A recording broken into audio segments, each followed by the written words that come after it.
Sterling Vance fired his entire housekeeping staff in under 10 minutes. It wasn't the broken vase in the hallway. It wasn't the wrinkled shirts hanging in his closet. It was the candles.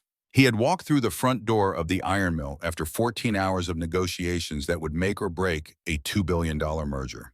And the first thing that hit him was the smell. Vanilla, sweet, cloying, suffocating vanilla, where there should have been cedarwood. The head housekeeper, a woman named Patricia, who had come highly recommended by 3 senators and a Supreme Court justice, stepped forward with a practiced smile. "Mr. Vance, I thought the house could use something warmer. Vanilla is known to reduce stress." "And who asked you to think?" Patricia's smile faltered. "I beg your pardon. The cedarwood candles?" Sterling's voice was quiet. He never raised his voice. "Where are they?" "We disposed of them. They were nearly empty, and I thought, there's that word again." He set his briefcase down on the marble console table, thinking, consideration, care. He looked at her directly for the first time. "Misplaced consideration is a form of noise, Patricia, and I despise noise." "Mr. Vance, I was only trying to—" "You're fired, all of you." 5 people, 5 careers gone in the time it took to change a candle. The story spread through Seattle's elite circles by morning. "Candles," Eleanor Whitmore repeated at her charity luncheon, her fork suspended midway to her mouth. "He fired 5 people over candles." "I heard it was because they rearranged his books," said Margaret Chen, who made it her business to know everyone else's business. "No, it was definitely the candles," insisted Dorothy Hayes. "My daughter's roommate's cousin works at the staffing agency. Apparently the man is impossible. Absolutely impossible. Gorgeous, obscenely wealthy, and completely unhinged." "He's not unhinged," said Victoria Lane, the only woman at the table who had met Sterling Vance in person. She was the wife of a tech CEO and had once sat next to him at a fundraiser. "He's empty. You can see it in his eyes, like looking into a room where someone turned off all the lights and forgot to come back." The other women fell silent, uncomfortable with the observation's precision. 300 miles away, in a cramped office above a laundromat in Portland, a woman named Helen Marsh was having a very different conversation. "This is the 7th agency he's burned through in 18 months, Helen said, sliding a folder across her desk. "The man is a walking disaster." Willa Chen didn't reach for the folder. She sat with her hands folded in her lap, her posture straight but relaxed, her dark hair pulled back in a simple ponytail. Nothing about her demanded attention. "That was the point," Willa said. Helen leaned back in her chair. "Sterling Vance doesn't want a housekeeper. He wants a ghost. Someone who cleans his house, maintains his schedule, anticipates his needs, all without ever being seen, heard, or acknowledged." "Then why does he keep firing people?" "Because they keep trying to be helpful, to be noticed, to be human." Helen tapped the folder. "But you're different, Willa. In 5 years, I've never had a single complaint about you. Not one client has ever mentioned you at all, which in this business is the highest compliment." Willa's lips curved slightly. "I like being invisible." "Good, because that's exactly what this job requires." Helen pushed the folder closer. "Don't let him see you. Don't let him hear you. Don't leave any trace that you were ever there. Can you do that?" "How much does it pay?" Helen named a figure that made Willa's eyes widen. "I'll do it." As Willa reached for the folder, her sleeve rode up slightly. Helen caught a glimpse of something on her finger. A ring, though it looked strange. Homemade copper wire twisted around a piece of sea glass. She filed the observation away and said nothing. Some things were none of her business. The iron mill was everything the rumors had promised, and nothing like Willa expected. It sat on a cliff overlooking the Pacific, all steel beams and floor-to-ceiling glass. A fortress designed to intimidate rather than welcome. Willa arrived at 5:30 in the morning when the November fog still clung to the cliffs, and the mansion looked like something rising from a Gothic nightmare. The previous staff had left in chaos.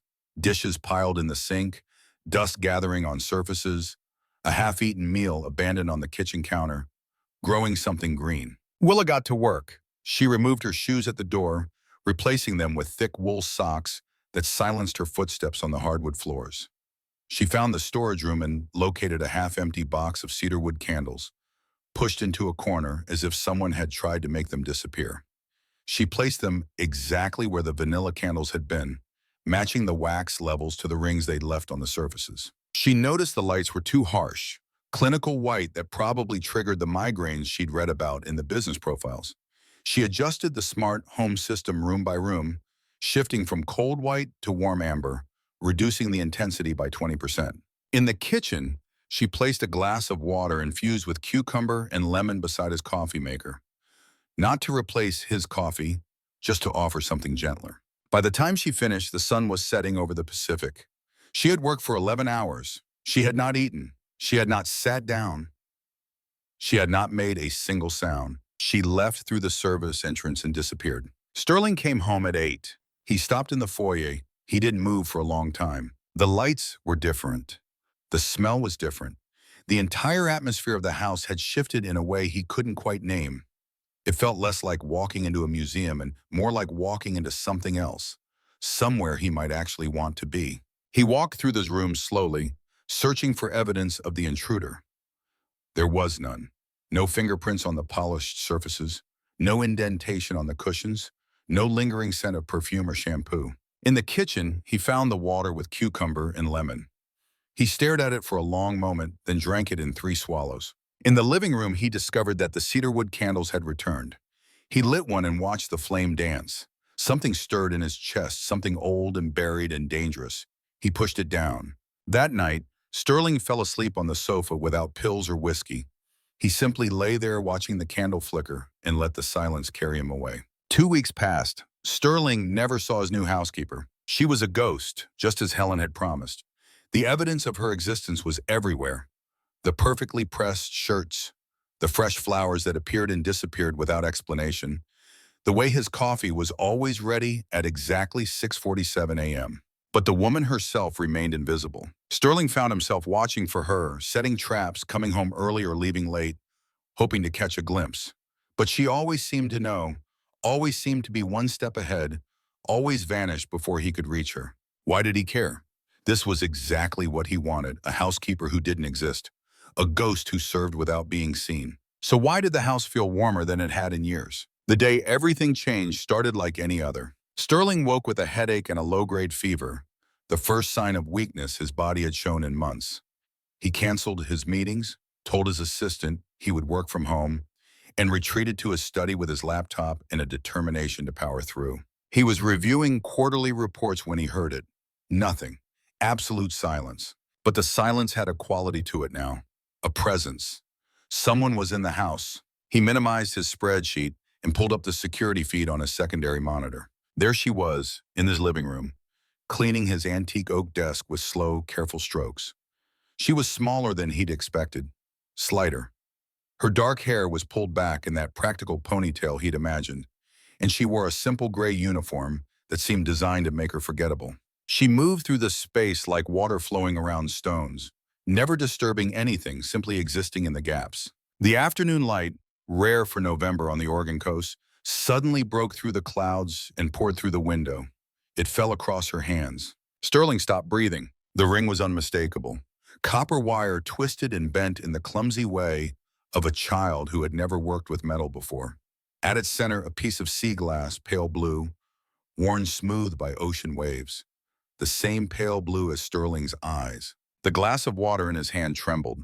He set it down carefully, afraid he might drop it. No, it's not possible. It can't be her. But the ring, that ring, he would know it anywhere. Even after 20 years. Even after a lifetime of trying to forget. 20 years ago, Mercy House Children's Home, Portland, Oregon. The junkyard behind the orphanage smelled like rust and broken promises. Sterling, just Sterling back then, a skinny 12-year-old with dirty fingernails and a chip on his shoulder, was supposed to be at dinner. Instead, he was crouched behind a pile of scrap metal, working on something that would get him a beating if the house mothers found out. What are you making? He nearly jumped out of his skin, but it was just Willa. 10-year-old Willa Chench with her crooked braids and her hand-me-down dress and her eyes that saw everything. Go away, he said automatically. She didn't go away. She never did. Instead, she crouched down beside him, her knees touching the dirty ground without hesitation. Is that a ring? It's supposed to be. He held up the mess of copper wire, frustration tightening his jaw. But I can't make it look right. It keeps coming out ugly. Willa reached into her pocket and pulled out something small. A piece of glass worn smooth by the ocean, pale blue like a summer sky. I found this on the beach trip, she said. Sister Mary said I couldn't keep it, but I hid it in my shoe. She pressed it into his palm. Put this in the middle. Sterling stared at the sea glass, then at the girl who had given it to him. "When I grow up," he said, the words tumbling out before he could stop them, "I'm going to be rich, really rich, and I'll buy you a real ring with a diamond as big as a goose egg." Willa wrinkled her nose. "That sounds heavy. It'll be beautiful." "I don't want a goose egg diamond." She pointed at the sea glass in his palm. "I like this one. It's the color of your eyes." Something shifted in Sterling's chest. Something warm and terrifying and so fragile. He knew he would spend the rest of his life trying to protect it. "I'll marry you," he said. "When I'm rich, I promise." Willa smiled, a real smile, the kind she never showed anyone else. "Okay," she said, "I'll wait." Sterling stared at the security feed, at the woman cleaning his desk, at the ring on her finger. 20 years. She had kept that ring for 20 years. He had become one of the richest men in America, had graced the covers of Forbes and Bloomberg, had built an empire from nothing through sheer force of will. And in all that time, he had never once tried to find her, had convinced himself that the boy who made copper rings in junkyards didn't exist anymore, had buried that boy under ambition and success in the armor he needed to survive. But she had kept the ring. Does she know? The question hammered at his skull. Does she know who I am? Is this a coincidence? Is she here for money, for revenge, for something else entirely? He didn't move, didn't breathe, just watched as Willa finished cleaning his desk, gathered her supplies, and disappeared from view. His hands were shaking. Sterling Vance had not become a billionaire by acting rashly. He needed more information. He needed to understand her angle. He decided in that moment not to confront her.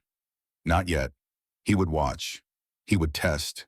He would wait for her to reveal herself. The next morning, Sterling left a book on the coffee table. The Velveteen Rabbit. It was old, older than he was, with a worn spine and yellowed pages. They had read it together at Mercy House, huddled in the corner of the common room, while the other children fought over the television. Willa had cried at the ending. Sterling had pretended not to. He watched through the security cameras as she found it during her morning routine. She stopped. Her hand hovered over the book, trembling slightly. Then slowly she picked it up and held it against her chest like something precious. She didn't cry. Her face remained calm, controlled, but Sterling saw her fingers trace the cover, saw her lips move, forming words too quiet for the microphone to catch. And he saw her place the book very carefully, not on the bookshelf where it belonged, but on the pillow of his sofa, the spot where he always rested his head. She knows. She has to know.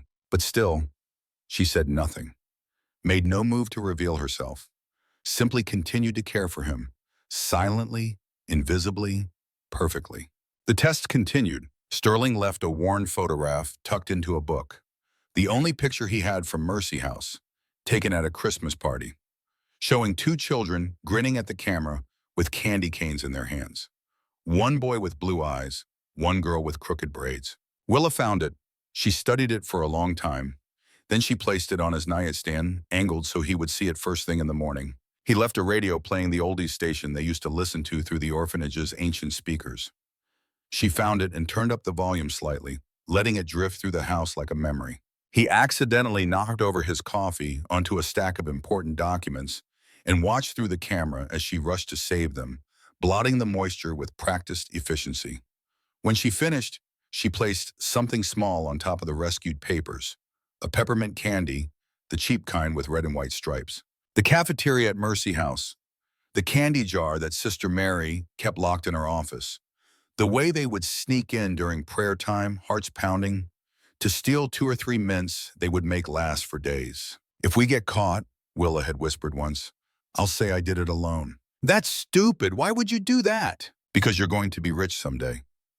You can't have a criminal record." She had believed in him when no one else did, when he didn't even believe in himself. And now she was here, caring for him, leaving candy on his paperwork like a message in a bottle.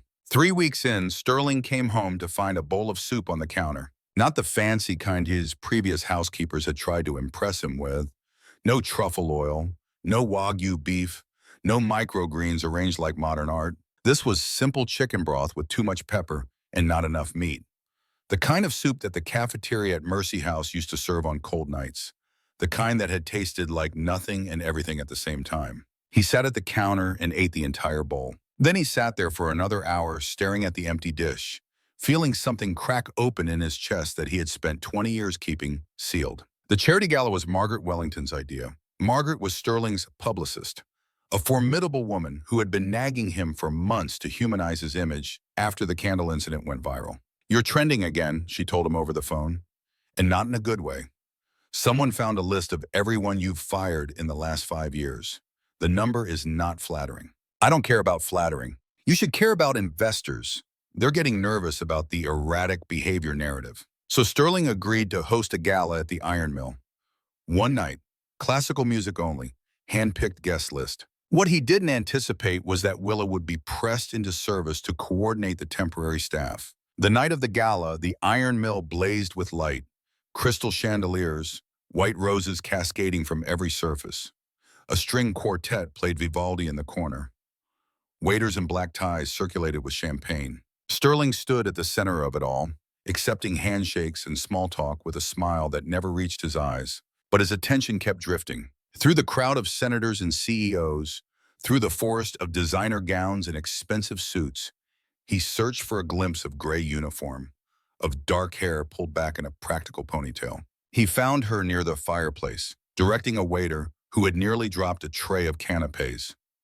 She moved with the same quiet efficiency she always had, solving problems before anyone else noticed them, disappearing back into the shadows before anyone could thank her. The accident happened just before midnight. Eleanor Whitmore, one of the women who had called Sterling unhinged at her charity luncheon, was holding court near the fireplace.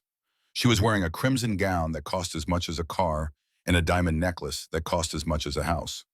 She was also on her fourth glass of champagne. The glass slipped, or she gestured too dramatically, or she simply wasn't paying attention. Whatever the reason, the red wine arced through the air like blood. Willa appeared from nowhere. She moved faster than anyone should have been able to move, interposing herself between Eleanor and the falling wine. The liquid splashed across her gray uniform, staining it instantly, permanently. Eleanor's face went red with embarrassment, which quickly transformed into anger. "You clumsy fool!" Her voice cut through the music. "Look what you've done!" "Mrs. Whitmore, I apologize." "Apologize? You ruined my evening." Eleanor's voice was rising, drawing attention from nearby guests. "Do you have any idea how much this gown is worth?" "More than you'll earn in your entire pathetic life, I imagine." Willa didn't flinch. She stood there, absorbing Eleanor's rage like a stone absorbing rain. "And what is that?" Eleanor's eyes had fallen to Willa's hand, to the ring.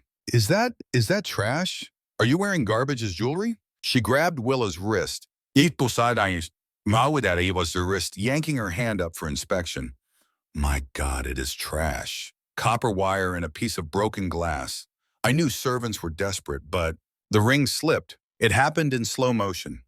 Eleanor's grip, the twist of Willa's wrist, the copper ring, loose from years of wear, sliding free and falling toward the marble floor. Clink! The sound was small, barely audible over the music and the chatter. But Sterling heard it from across the room. It cut through everything. He was moving before he knew he had made a decision. He crossed the ballroom in a straight line, ignoring the senator who tried to catch his attention, stepping around the waiters who scrambled out of his way. People were staring, cameras were flashing. Margaret was probably having a heart attack somewhere.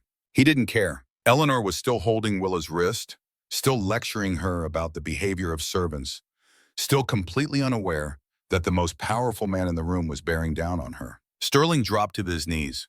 The marble was cold through his suit pants. He would have bruises tomorrow. He didn't care. The ring had rolled against the base of a flower arrangement. Sterling picked it up with hands that had signed billion-dollar contracts, hands that had shaken with presidents and kings. Those hands were trembling now. He pulled a silk handkerchief from his pocket, monogrammed, hand-stitched, and carefully, reverently wiped the dust from the copper wire. The ballroom had gone silent. Even the string quartet had stopped playing. Sterling rose to his feet and turned to face Eleanor Whitmore. "Mrs. Whitmore." His voice was quiet. He never raised his voice. "You may purchase this entire house if you wish. You may purchase everything in it. You may purchase the ground it stands on." He took Willa's hand gently, so gently, and slid the ring back onto her finger. "But you do not have enough money in all your accounts to purchase the right to touch this ring." He looked directly into Eleanor's eyes. "Its value exceeds the combined assets of every company your husband has ever owned." Eleanor's face went from red to white. "Mr. Vance, I didn't..." Your car is waiting outside. I suggest you use it. He turned his back on her and faced Willa. She was staring at him with an expression he couldn't read. Shock, recognition, something deeper that had been waiting 20 years to surface. Sterling, his name on her lips, spoken aloud for the first time since childhood. Not here, he said, not now, but soon. He released her hand and walked away. Behind him, the gala erupted into chaos. Willa left before dawn. Sterling found her resignation letter on the kitchen counter in the exact spot where she always placed the cucumber water. Mr. Vance, I apologize for any disruption I have caused. My presence has become inappropriate given recent events. The ring you recognize belonged to a boy I knew when we were children.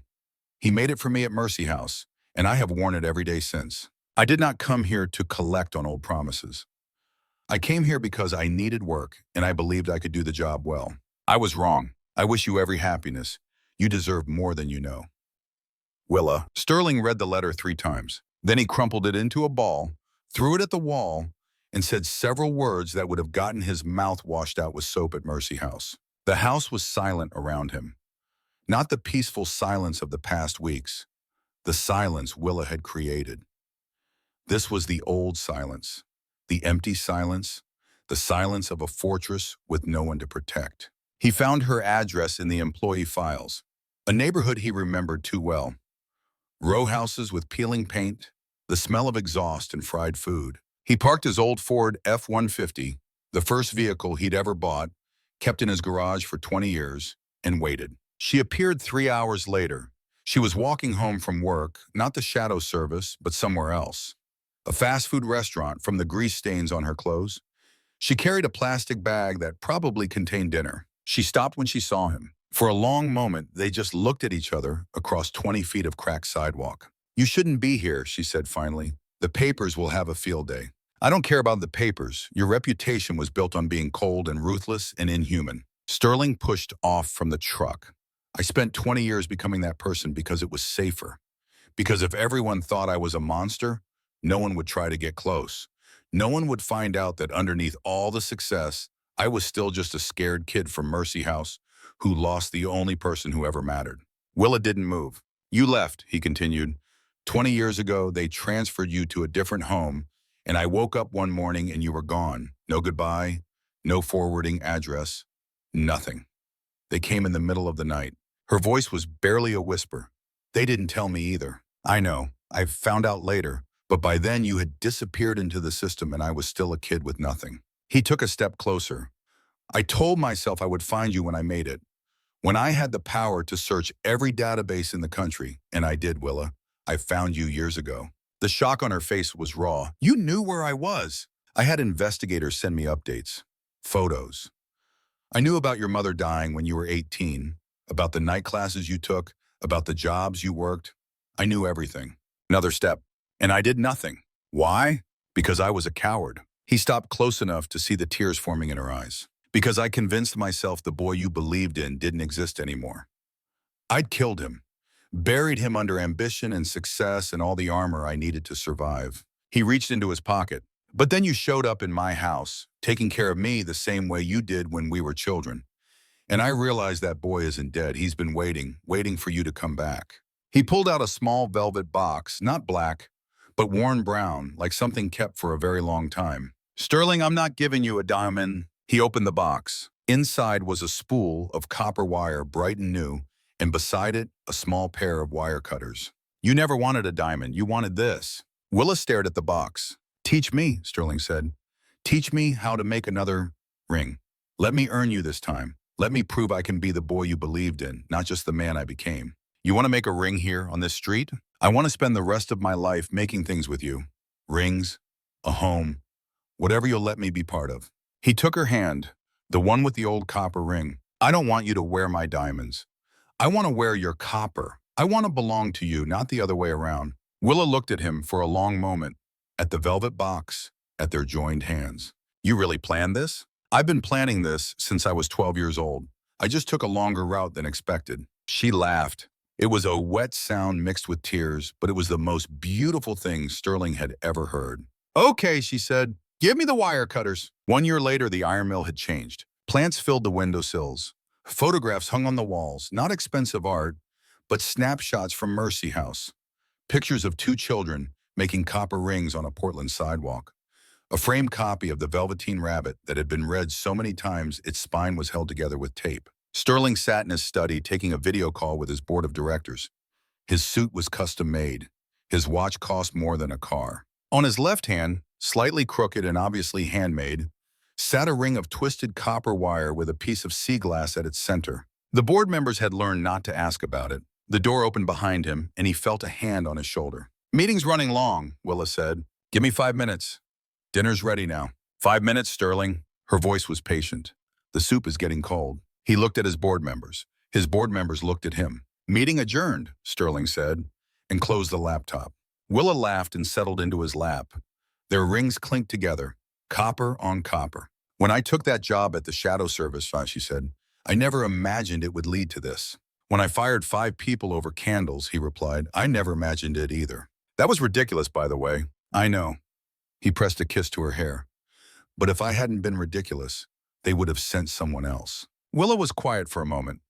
"Do you ever wonder what would have happened if I hadn't kept the ring?" Sterling thought about it, about the cold years, the empty years, the years of building walls and forgetting how to be human. "I think we would have found each other anyway," he said. "Maybe not here, maybe not now, but somehow." "That's very romantic." "I'm a very romantic person." "You fired people over candles. Romantic people can have standards." She laughed again, and Sterling held her closer. Outside, the Pacific Ocean stretched toward the horizon, and on the kitchen counter, a bowl of soup was getting cold. The same soup they had eaten at Mercy House, with too much pepper and not enough meat. It tasted like childhood. It tasted like home. And that's where our story ends. Not with diamonds or mansions, but with 2 copper rings and a bowl of soup getting cold. Sometimes the richest love stories aren't about what we gain. They're about what we never stop carrying. In the quiet miracle of a copper ring kept for 20 years, Sterling and Willa's story reminds us that the deepest treasures in life are rarely shiny or expensive. They're the small, stubborn promises we carry through the darkness. Sterling built an empire to escape the boy who once felt worthless. Yet it was that same forgotten boy, the one who twisted wire in a junkyard and dreamed of diamonds, who finally came home when Willa walked back into his life, invisible yet perfectly present. She didn't demand recognition or repayment. She simply showed up, cared without fanfare, and loved without conditions. And in her quiet faithfulness, she taught him the most powerful truth. Real wealth isn't measured in billions, but in the courage to stay vulnerable, to remember who we were before the world told us to forget, and to choose love even when it means risking everything we've built. What small promise or forgotten moment from your past still holds meaning for you? Have you ever rediscovered someone or a part of yourself after years apart? Share your heart in the comments below. I read every single one, and they always move me deeply. And if stories like this, of second chances, quiet loyalty, and love that outlasts time, touch something inside you, smash that like button, drop your thoughts below, and subscribe with notifications on. Let's keep sharing these reminders that the most beautiful things in life are often the ones we never stop carrying.